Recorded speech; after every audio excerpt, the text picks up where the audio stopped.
देखिए हर खबर यहीं पर, सब्सक्राइब कीजिए TV9 भारतवर्ष।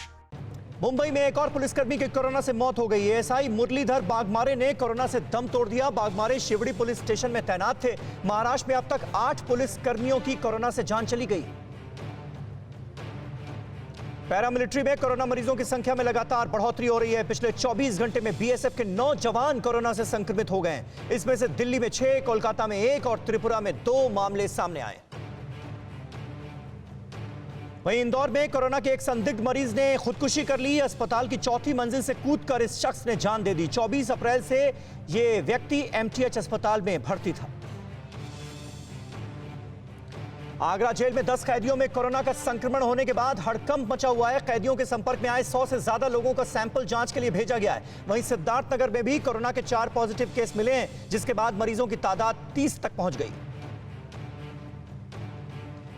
तो यूपी के झांसी में कोरोना से तीसरी मौत हो गई है। 40 साल की महिला कोरोना की जंग हार गई। 4 नए मामले सामने आए। जिले में अब मरीजों की तादाद 30 हो गई।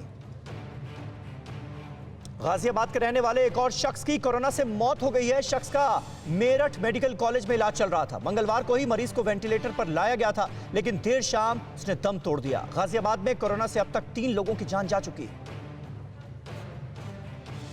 वहीं यूपी के सहारनपुर से राहत की खबर आई है। हॉटस्पॉट इलाके 23 से घटकर 18 हो गए हैं। पिछले 24 घंटे में कोई नया केस सामने नहीं आया। हालांकि जिले में अभी कोरोना मरीजों की संख्या 191 है। पटना में कोरोना से तीसरी मौत हो गई है। 56 साल की महिला एनएमसीएच में भर्ती थी। यह महिला का कैंसर का इलाज भी चल रहा था। जिले में कोरोना के 18 नए केस और सामने आए हैं। राज्य में अब मृतकों की तादाद 7 हो गई, जबकि मरीजों का आंकड़ा 130 है। तो यूपी के मुरादाबाद में हॉटस्पॉट इलाके में रह रहे बिहार के 485 प्रवासी मजदूर सड़क पर आ गए। सभी मजदूर घर भेजने की जिद करने लगे। भारी संख्या में मजदूरों के जमावड़े से पुलिस भी सख्ते में आ गई। काफी समझाने और बिहार भेजे जाने के भरोसे के बाद मजदूरों ने रास्ता खाली किया। छत्तीसगढ़ के कोरिया से हैरान कर देने वाली खबर आई है। लॉकडाउन के लिए ट्रैवल पास होने के बाद भी 78 साल के बुजुर्ग को मध्य प्रदेश छत्तीसगढ़ बॉर्डर पार नहीं करने दिया गया। बुजुर्ग लगातार गुहार लगाते रहे, बावजूद इसके बॉर्डर में दाखिल होने की इजाजत उन्हें नहीं दी गई। तनाव की वजह से बुजुर्ग की कार में हार्ट अटैक की वजह से मौत हो गई। घर लौट रहे प्रवासी मजदूरों के साथ फिर बड़ा हादसा हुआ। 20 मजदूरों को हैदराबाद से झारखंड ले जा रहा ट्रक बेकाबू होकर नेशनल हाईवे 44 पर पलट गया, जिसमें एक मजदूर की मौत हो गई, जबकि 19 घायल हो गए। घायलों में 5 की हालत नाजुक है। तमिलनाडु के मदुरै में फंसे छात्रों और मजदूरों को स्पेशल बस के जरिए चेन्नई भेजा गया है। रवाना करने से पहले सभी लोगों की थर्मल स्कैनिंग की गई। पर्सनल डिस्टेंसिंग का भी ख्याल रखा गया।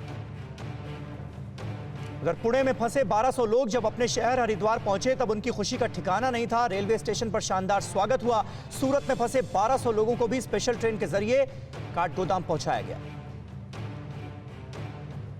स्पेशल ट्रेन चलने के बाद भी प्रवासी मजदूरों और श्रमिकों का मार्च जारी है। बिहार के बहादुरगंज से 40 प्रवासी मजदूर परिवार के साथ पश्चिम बंगाल के कूच बिहार के लिए साइकिल और ठेले से रवाना हो गए। अभी तक 180 किलोमीटर का फासला तय कर चुके हैं, जबकि 170 किलोमीटर की दूरी अभी और तय करना बाकी है।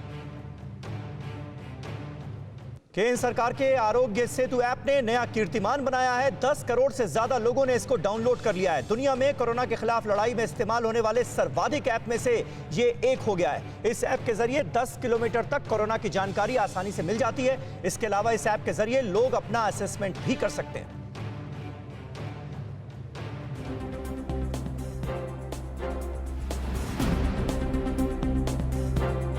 फिक्र आपकी, सोमवार से शुक्रवार रात 9 बजे सिर्फ TV9 भारतवर्ष पर।